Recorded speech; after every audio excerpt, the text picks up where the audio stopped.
Welcome everyone to Almost Cancelled. I am Peter, that is Connor, and we are going to talk about Star Trek Discovery Season 3, Episode 3. It is called People of Earth. So, full spoilers for the episode as always. And this episode did rewind at the start to show us Michael's montage of her hair growing throughout the year that the Discovery was gone.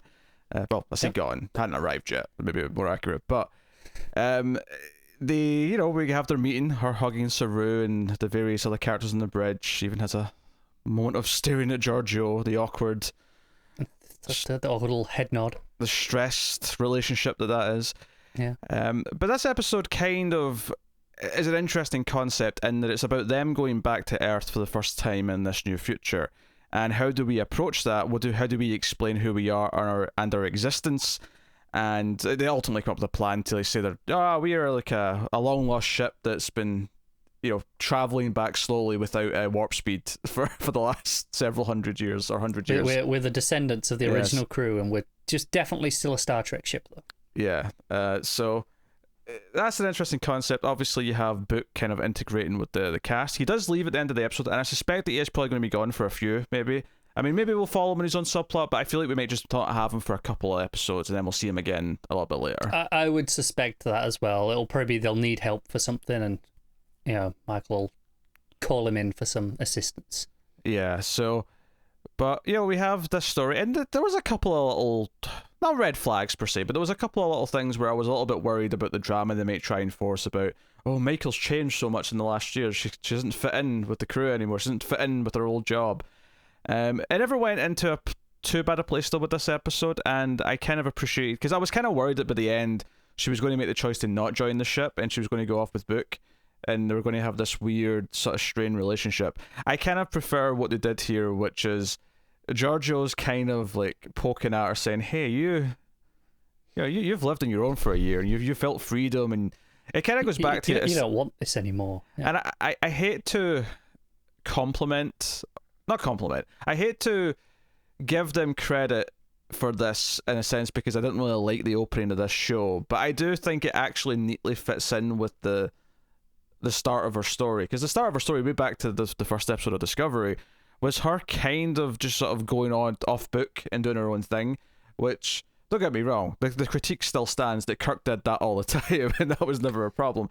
But at least here, the idea that now she's felt this freedom, the idea that she is a bit more of a free spirit who does kind of like leave the chain of command to do what she thinks is right, even though that's, kind of against the chain of command. But yeah, in Kirk's defense, he was the captain and usually had the right to do what he wanted. Not if it's against Starfleet protocol, he doesn't. Well, no, he didn't. But to kind of just go off on his own and do his own thing, and the crew just kind of follow him. That's kind of his prerogative. Mm-hmm. So we have that element with them. The actual plot of the episode, though, once they get to Earth, is we get this conflict between the people on Earth, this Earth Defense Force, or it was close to that. It wasn't quite that phrase, but it was close to those 4 words. But they're immediately hostile. There's a shield around the Earth, and they treat the Discovery very suspiciously. It turns out that there's raiders led by a guy named Wen, who we think are aliens. They look very alien when we first see them, but it turns out to just be like a mask and like a helmet.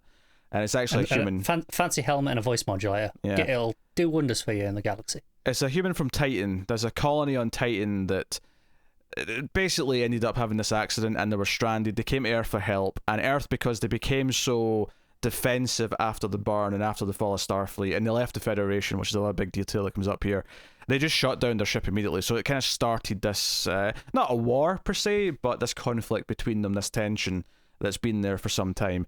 And this is a chance for the Federation, for Starfleet, for the crew of Discovery. Saru basically sits them in a room and says, no, you're going to talk about this, you're going to find out what your differences are, and you're going to find some sort of peaceful resolution. And they do.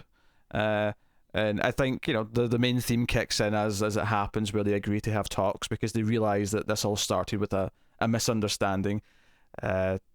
And yeah, like it's kind of classic Star Trek stuff, but it goes back to what we were saying in the first episode about if this is going to be about rebuilding the idea of Starfleet and the Federation and all this stuff. My favourite moment in the whole episode, bizarrely, is actually a really simple little exchange between Michael and Book. There's a moment where she comes up with this plan to take his ship, and they've loaded all of the dilithium on his ship because his ship can cloak it, so they're not a target for every other ship that's and within a scannable range. And she decides to take the ship with him, and she's got some plan. We don't quite know all the details of the plan yet, but they're going kind of off on their own. And Book turns to her at one point when they're doing on the computer, and says, after this happens and this happens, why will the Discovery help us? Where they don't know what our plan is. Saru doesn't know why you're doing this. Like, we might look hostile. Why would they save us? And she just says, because they're Starfleet. I don't know, that idea that she just has that belief and he just didn't assume that is kind of like, it sums up what the season should be about. And no, I agree, and it's why kind of doing these relatively simple ideas works. Like, I say, it's let's get the two opposing sides to sit down and talk, which is very traditional, standard Trek episode essentially. When you boil it down to that. But because of the meta context of what this show is needing to kind of re-establish to the audience that no, this is a Star Trek show, and also in story of re-establishing Starfleet as an entity and what it is, because of that, it kind of works, even though it is like, yeah, okay, we've kind of seen this before, we've done these ideas a million times in Trek. That familiarity is actually something this show needs right now. And to add to the meta level, I think it's extremely important that this example that they give of them achieving this in this new future where everyone's forgotten the idea of Starfleet and doesn't believe in Starfleet's mission. The idea that the two sides that they're able to come to an agreement and coexist are both human. I think that's very important here for the context of just like this is like two people from the same planet, the same our Earth, who are supposed to be the center of the Federation, who are no longer a part of it. And they're able to bridge this gap between them when, typically in Star Trek, it's usually it's two alien races or it's two factions on a planet or it's something else. This is the show saying, no, right now humans are messed up and the humans need Starfleet to sort of bring them up to their ideals again. So having it be two humans at this, again, lack of a better word, war, and that being resolved here, it said a lot. And I like the idea that Saru's the one doing this, and Saru's not even human, but he talks about Earth with this sort of reverence. I thought that was an interesting mix in as well. He obviously doesn't have quite the same connection to it as a lot of our other characters, but he understands its significance clearly in what it meant to the Federation back in his day. Yeah, and Saru, of course, is officially captain. There's a moment between him and Michael where he's like, we have a talk, and she's like, no, we don't.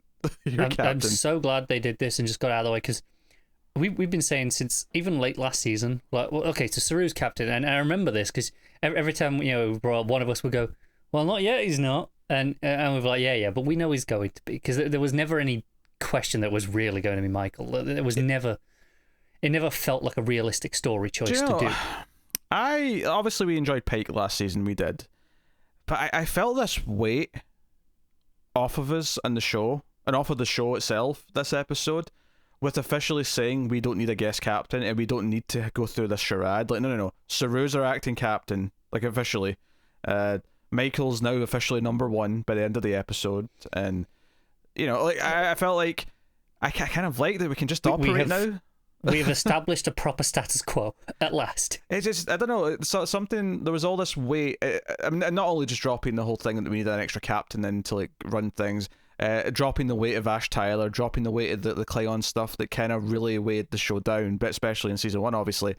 It just kind of felt like, it's nice and light, and it really does feel, and it felt like this in the first episode, but even more so in this one, because it just felt like, no, we don't need these extra things. This is our fresh start, truly, and 100%, let's go.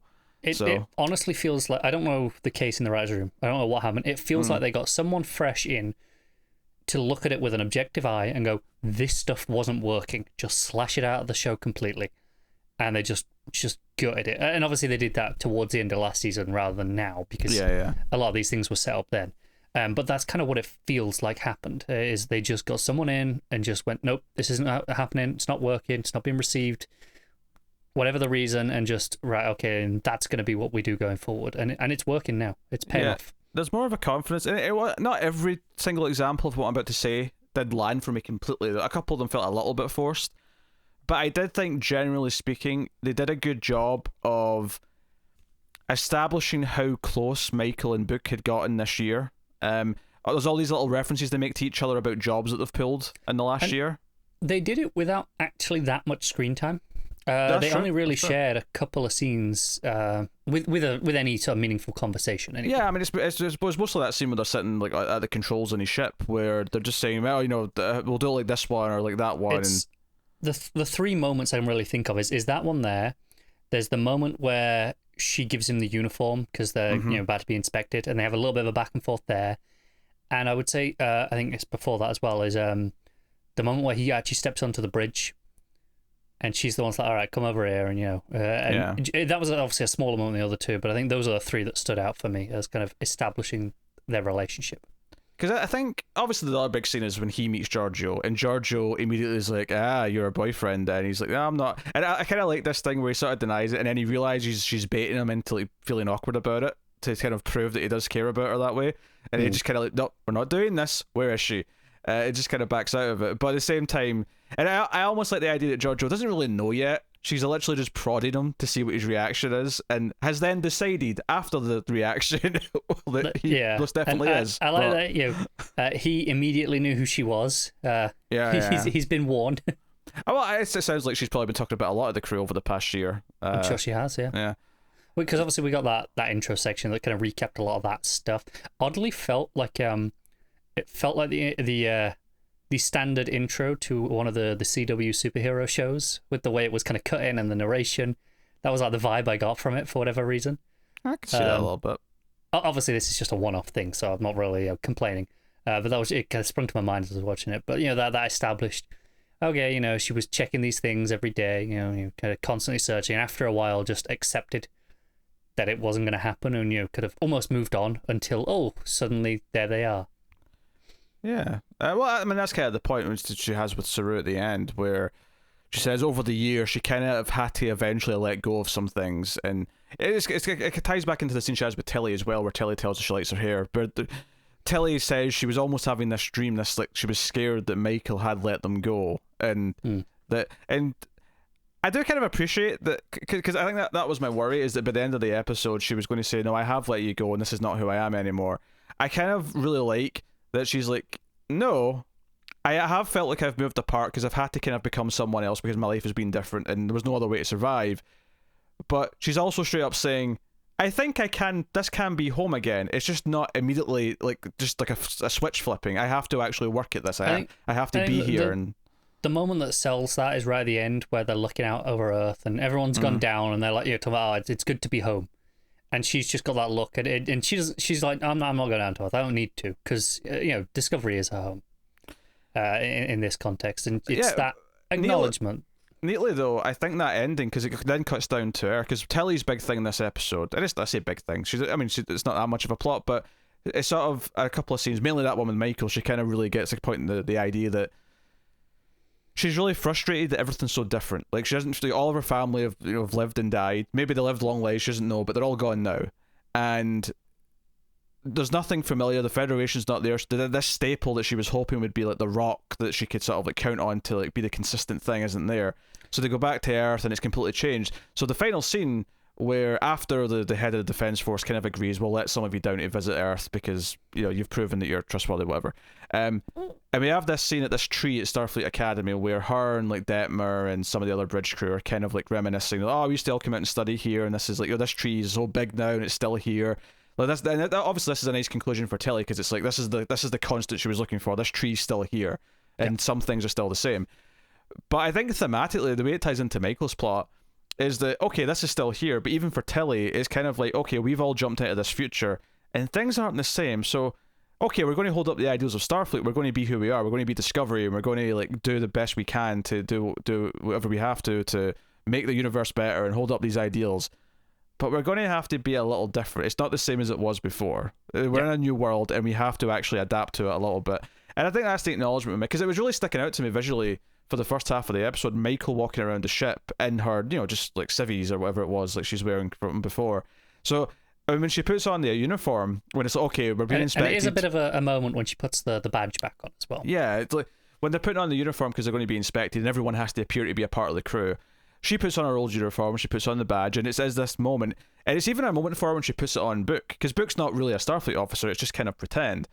And he's making jokes about the uniform being like, this is worse than when I had to like almost kill myself to save you on that one mission kind of thing. Yeah. And to him it really means nothing, but he kind of notices that it's something for her. Like when she puts it on his chest, he's kind of like, you can see it in his eyes, like this meant something to you that you just did that. As much as she's changed in the year, which she has, and that's okay. Of course she has. She's been living a completely different life for a year. It would be weird if she didn't change and just came straight back and like nothing had happened.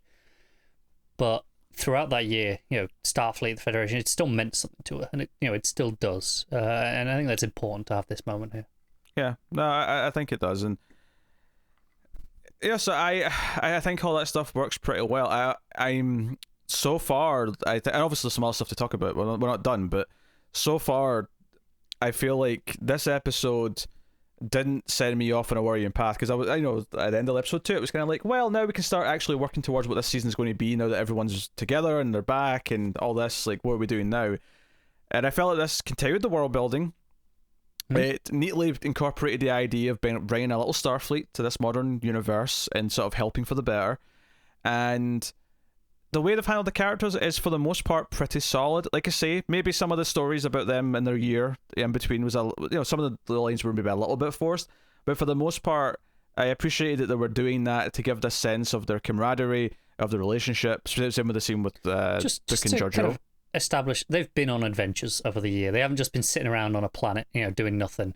Yeah, there's that, but also just the general sort of the way it's handling. Where we talk about how I kind of expected by the end her to either just basically, I've changed too much. Again, the very CW thing of like the forced drama. I've changed too much. I'm not one of you anymore, and like dramatically it's not you, it's me. But it's more nuanced than that. It's a bit more 50-50. It's a bit more, I've changed, but this obviously still means something to me. It's still what I believe in. So it's an interesting push and pull there, and it's just a bit more layered than what it could have been. Honestly, I think it's the right choice, because if she just came back and acted as if nothing had happened, we'd be sitting here complaining that, hang on, you've been gone for a year doing God knows what, and it's like you haven't missed a beat. We'd probably complain about that as well, to be completely fair. Oh, we would, yeah. And Saru does pull her up on not included him in the plan. Pulls around. It's like, hey, look, I want you to be, number one, I want you to have these ideas, but you got to run them through me. And Giorgio kind of tries to explain to Saru, because she kind of like gets the idea. She doesn't know what the plan is, but she's like, no, she's got a plan. This is all. She's doing something to help you. Just deal with it. In fact, even the moment where Saru's like, no, because the big moment where they have to save, Book and Michael in there and his ship is when the Earth ships are going to fire upon the raiders who've appeared, right? That's when all this is going on. And Saru's like, no, if they hit that ship, this is going to start a big fight, a big conflict. We will not fire first. We're going to shield the blast. We're going to save Michael's ship. And that's he gets Detmer to, and Detmer's like, wait, you sure, sir? Like, we built the shields. She makes some good points. It's like, hey, okay, our shields are great. We know our capabilities, but we have no idea how their tech is advanced in the last millennium. Yeah, yes. It's like they could just rip straight through us for all we know, and it's a fair point. And he's like, don't care, but just do it. I think that's what really made that line that I really like from Michael about why will they save us because of Starfleet. It's immediately proven when Saru's like, no, we're going to shield them. It doesn't matter. That's an order. Detmer, put us in front. And as much as she questioned it, as soon as when he pulls rank, said she does comply. Yeah. Which, again, is important to show that, okay, the crew maybe, it's not that they don't have full confidence in him, but more just, he still needs to establish himself as the captain, right? In this world to them. Because obviously he's been around and been, in command for a while, but, when it's coming to these big moments, there's usually been Michael or even Giorgio there, other people around him to kind of offer advice. This is one of the first big moments that he's had just on his own making these decisions, I think. Yeah, the other thing we have to talk about is one of the people who came on board to investigate when Earth Defense are on snooping around is this new character, Adira, who is oddly observational about, the science area and... Suspiciously so, you might say. Stamets is sort of like yelling at her to like stop touching things and whatever, and Telly's like, yeah, she's a bit of a whiz, but what's weird about this? I mean, I was a whiz when I was her age, but the problem is that she's a whiz about something that's like 1,000 years old. Why does she know so much about this ancient to her tech? You know, and it turns out so she ends up staying on the ship, of course, and she's going to be a help because she may be able to find the Federation like base, which is not on Earth anymore. That's one of the big things they find out is that it's gone. Like, but she turns out to be the admiral who sent this message technically, in that kind of, yeah. Yeah, so she's the new host of a symbiote life form who has been like going from host to host for the last, well, however long, you know, hundreds of years, thousands maybe. And she technically has access to all the gathered memories of all of that, although she's having trouble because human beings aren't really supposed to be like, or at least aren't traditionally what they host on to. The species of Trill, which yes. From my vague seeings just on Twitter or whatever, it is a thing in Trek. This is already established, like, this particular symbiote life form kind of going from body to body, essentially, is an established thing already in Trek. Yeah, so the idea being that she might have a lot of secrets in there, but she doesn't have like the full access to the memory. You know, the memory fields are a little bit corrupt because the incompatibility. Got to build up that synchronicity with the human host. So, this isn't a bad idea. I am a little concerned it's going to be kind of a convenient, or she's going to suddenly remember really pivotal things at really important moments because the plot needs it. That's definitely a potential concern. Hopefully, the ideal way of treating this is we just have an episode dedicated to unlocking the memories at some point in the near future. Very possible. Just get it all out in the open. That's extremely lightly even, I would say. So, well, we'll see how that goes. I mean, as far as the character goes, I mean, she was fine. I didn't necessarily feel anything particularly strong, either positive or negative towards her, as of yet. I liked her well enough that she played off of Stamets pretty well, like in the couple of scenes they had. So, not really that much to judge on though right now, but so far so good. Yeah, I imagine she's probably going to be playing off him a lot. Maybe that's why they were introduced. She was introduced with him, is because they're going to be the main sparring duo. Quite possibly, yeah. Which would give him not that he needs something to do, but just in the sense that, like, before the ship was so and in fact, on the subject of him and the ship, with the spore drive, is I think it's kind of interesting that now that this is the only way to warp around. Well, not warp. I mean, it's not warping, but you know what I mean. It's the only way to actually travel faster than light now. Yeah. Is this? What was the bit where something was happening, or they were talking about something, and he was like, "Oh, that's impossible." I think it was all the dilithium at once being wiped out. Yeah. And he's like, "That's impossible." And might have been Giorgio was like, "You traveled through space on a mushroom. Like, come on, dude." I was like, I mean, that was a mushroom dimension or something. It was even more absurd sounding than that. It was, and I'm like, got a point, Yeah, obviously they're talking about the burn, because this is the crew are finding out about it for the first time, and all of these ships just exploded. I did feel we're really making this clear to the audiences. This is new information. You need to learn about this. It still felt organic enough that they learned, that okay, these people need to learn about it. They needed to hear it, so it's okay to show us it once more, even though, okay, I'm getting the hang of it now. But okay, there's 3 episodes now.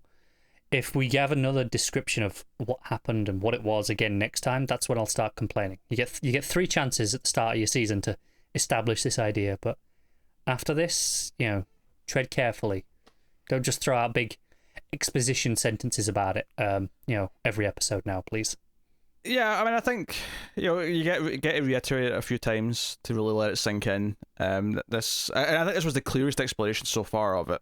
Like, it was because we had we had rough ideas because they mentioned it sort of, but her actually just explain it to the rest of the crew, which actually works on a meta level to us because we're with the rest of the crew. We've followed them through. These are our characters, so them getting this explanation and being brought up to speed feels natural that we're brought up to speed with them.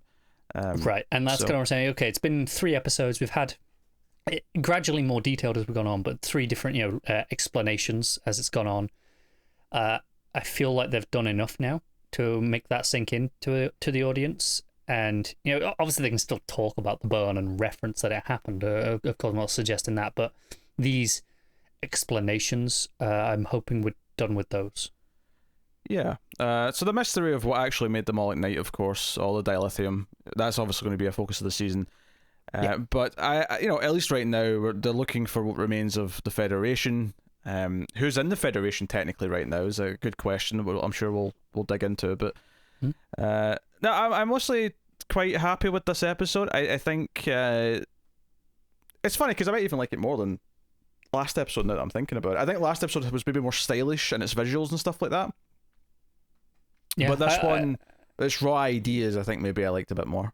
I think it's just, I don't want to say stronger writing, but I think it's okay having everyone together and play off each other. Really benefits. Having Michael in the mix with everyone and kind of seeing the playing off of each other, and I think that helps a lot as well. Along with you saying the core idea is really strong. And I think it's also worth mentioning that, like, I think the writing is much better this season so far. It's not like exemplary, but it's really solid, and it's much better than I think how forced everything felt, especially in season 1. And I feel like I say, a consistency and a confidence. It's not. I mean, I'm not saying it's not like Better Call Saul levels of character drama. And but I think that's the important thing to know is that it is solid, but we're kind of praising it a little bit extra because of where the show was before. Like, it feels like such a jump up. But if this was just the first season, we'd be going, yeah, this is all right. This is pretty solid. But because of where it was before, we're like, oh my god, this is such a huge leap up. It's great now. Yeah, and I also appreciate that this episode didn't need to go too whiz bang with a big action sequence. Obviously, yeah, the ship was fired upon that once, but otherwise, it was a pretty more diplomatic episode and more conversational. Also, shout out to the Queen, which is Book's cat, as we found out this episode. Oh, I forgot. She's the Queen, apparently. I mean, I forget about cats. They don't stick in my mind because they're not important enough. I was laughing because the cat was like just sort of sitting at the top of the control desk on his ship as they were like zooming around. I'm like, wait, is the cat not bothered? Is the gravity that good on the ship that just keeps it anchored? It's a very lazy cat. Sure, okay. But there you go. No, that's episode 3 of the season. Promising. I'm still feeling very optimistic, and credit where credit's due. I think if I was going to get like early red flags, it was going to be this episode because it was after they brought everything back and sort of established things. Thus far, I still think the mission statement of the season seems to be a really positive one and something that feels very pro Trek in a way that the last 2 seasons didn't. And again, like, there's nothing to say that it can't go off the rails, because it could. But so could pretty much any TV show, right? At any point, theoretically. But this isn't giving us any signs of that, which is the important thing. Yeah, so let us know what you thought of episode 3 in the comments. You can like and subscribe, all that stuff. Liking is super important on YouTube. It is the free way to support us and keep all the content coming. Let us know you're enjoying it. You can support us, of course, financially over at patreon.com/MailFuzzTV for as little as $1 per month and get some bonuses. And it's worth mentioning that $1 per month is more money than we would make if you watched every single thing on the channel over the month. So keep that in mind. If you think $1 doesn't sound like a lot, it actually is in a lot of ways. So go and have a look at Patreon. Catch us on Twitter at mailed_fuzz for channel updates. But otherwise, that is us. So thank you once again for watching or listening. We always appreciate it. Keep watching Star Trek, guys. Have you got any vanilla?